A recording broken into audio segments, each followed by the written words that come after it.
होती की आपण मुंबईत येऊ नये, मुंबईमध्ये सणासुदीचे दिवस आहेत, गणपतीचे दिवस आहेत, अशा परिस्थितीमध्ये रक्षाबंधनानंतर गणपतीचा उत्सव फार मोठ्या प्रमाणावर सुरू होतो. मग गणपतीची मिरवणूक असेल, गणपतीचे आगमन असेल, अशा अनेक गोष्टी, दहीहंडी असेल, अनेक गोष्टी असतात. तर त्यांनी देखील काल ते जाहीर केलं. मला वाटतं की आमच्या विनंतीचा त्यांनी मान ठेवला आणि त्यांनी जाहीर केलं की मुंबईत येणार नाही, पण वेळ पडली, सरकार आमचं मानलं नाही तर आम्ही निश्चित मुंबईत येऊ.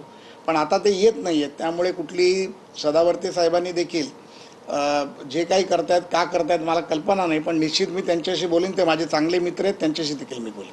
जरंगेंना आपलं कौतुक केलं की प्रसाद लाड मरमर करतायत समाजासाठी, मात्र वर्षावर मुख्यमंत्र्यांवर त्यांना नाराजी व्यक्त केली, ते करू देत नाहीयेत. ते जर होत नसेल तर नाही, असं मला वाटत नाही की जरांगे पाटील बोलतील.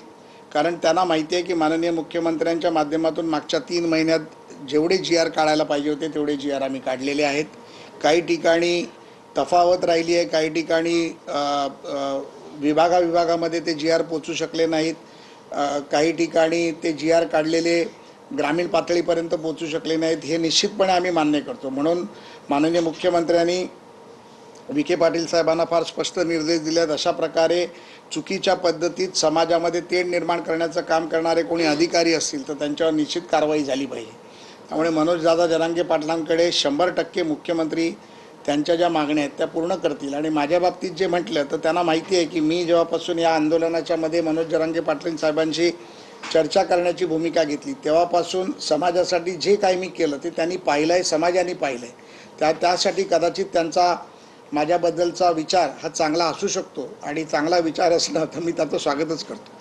असं दुसरीकडे महापौर रितू तावडे यांनी मुख्यमंत्र्यांची भेट घेतली आणि जे जनसंपर्क अधिकारी आहेत त्यांचीच बदली करण्याची मागणी केली. आपण पाहतो की गेल्या काही आठवड्यांपासून रितू तावडे या माध्यमांवर किंवा विरोधक त्यांच्यावर अनेक प्रकारे टीका करत आहेत. त्यांच्या काही सह्या असतील त्याच्यावरून पेपरवर थोडं नाही, या बाबतीत मी स्वतः महापौर मॅडमशी बोललो होतो. त्या कागदाच्या बाबतीत त्यांनी भूमिका मला जी सांगितली तीच त्यांनी मला वाटतं माननीय मुंबईचे अध्यक्ष अमित साटम साहेबांना आणि माननीय देवेंद्रजींना देखील सांगितली. त्यांचं म्हणणं होतं की ते पत्र त्यांच्या कार्यालयातून गेलंच नव्हतं. या बाबतीत त्यांनी गुन्हा देखील दाखल केला आहे.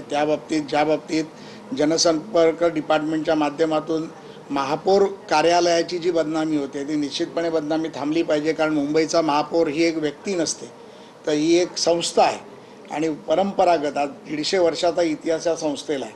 त्यामुळे महापौरांचा अपमान झाला म्हणजे मुंबईचा अपमान झाला. आपण राजकारणामध्ये अनेक पदं उपभोगतो, अनेक पदांवरती राहतो, मंत्री राहतो, मुख्यमंत्री राहतो, पण जो महापौर राहतो त्याला शेवटपर्यंत महापौर